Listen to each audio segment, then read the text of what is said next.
Let us start with the sources for studying the history of the modern period. Children, when we talk of the sources of studying the history, we always consider the literary and the documented sources which are there. See, for the modern period, we have several written records or the literary records that tell us about what all things happened and what developments took place in the modern period.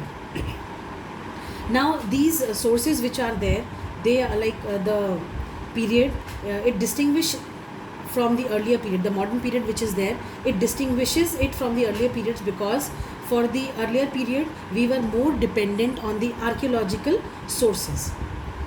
But these archaeological sources, they are also of a great help to know about the modern period as well.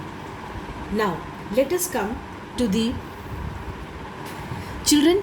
I have made a flowchart over here. Now this flowchart is telling about the sources of modern history.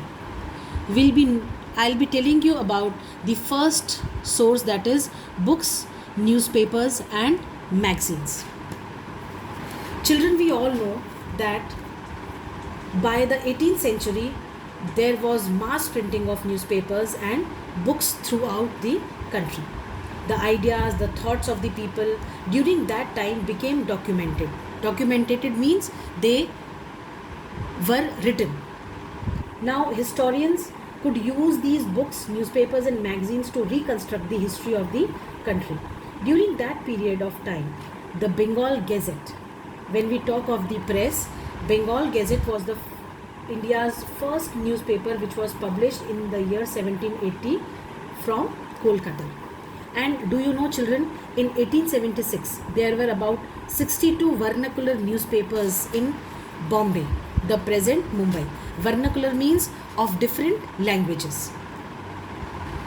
There were 28 in Bengal, 19 in Madras, the present Chennai.